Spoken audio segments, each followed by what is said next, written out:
সাবেক president Barack Obama কোনো কিছু না করেও 2009 সালে নোবেল শান্তি পুরস্কার পেয়েছেন। এমন মন্তব্য করে প্রেসিডেন্ট ডোনাল্ড ট্রাম্প বলেন, ওবামা দেশকে ধ্বংস করা ছাড়া আর কিছুই করতে পারেননি। বৃহস্পতিবার হোয়াইট হাউসে ফিনল্যান্ডের প্রেসিডেন্ট আলেকজান্ডার স্টুবের সঙ্গে বৈঠককালে ট্রাম্প দাবি করেন, ইতিহাসে আর কেউ 9 মাসের মধ্যে 8টি যুদ্ধের সমাধান করতে পারেননি। শিগগিরই ইউক্রেন যুদ্ধের একটি সমাধানে পৌঁছানোর বিষয়েও আশাবাদ জানান তিনি। এই সময় ফিনল্যান্ডের প্রেসিডেন্ট স্বীকার করেন, দ্বিতীয় মেয়াদে যথেষ্ট প্রশংসনীয় কাজ করেছেন ট্রাম্প।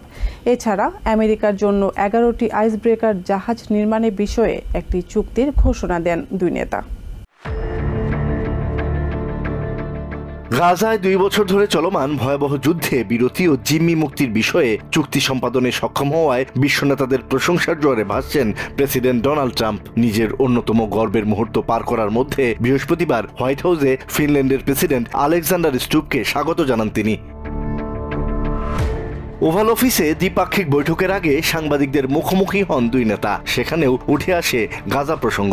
কূটনৈতিক আলোচনার মাধ্যমে সংঘাতটি সমাধানের পথে এগিয়ে যাওয়ায় ট্রাম্পকে অভিনন্দন জানান ফিনল্যান্ডের প্রেসিডেন্ট।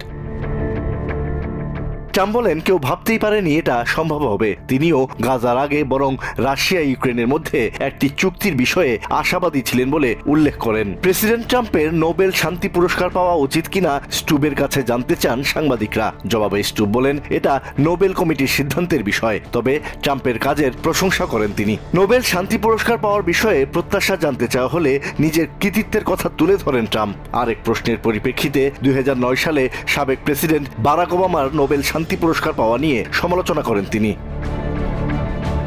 এছাড়া আমেরিকার জন্য 11টি আইস ব্রেকার জাহাজ নির্মাণের বিষয়ে ফিনল্যান্ডের সঙ্গে একটি চুক্তির ঘোষণা দেন ট্রাম্প। চুক্তি অনুযায়ী ফিনল্যান্ডের প্রযুক্তি ও সহায়তায় ফিনল্যান্ডে 4টি এবং আমেরিকায় 7টি আইস ব্রেকার তৈরি করা হবে। ট্রাম্প জানান, আমেরিকার মিলিয়ন মিলিয়ন একর জলসীমার জন্য মাত্র 1টি আইস ব্রেকার আছে, যা প্রয়োজনের তুলনায় অত্যন্ত কম।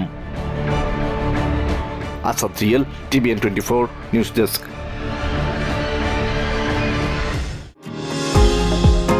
নিউ ইয়র্ক থেকে সম্প্রচারিত TVN 24 টেলিভিশন বিশ্বজুড়ে বাঙালির কণ্ঠস্বর।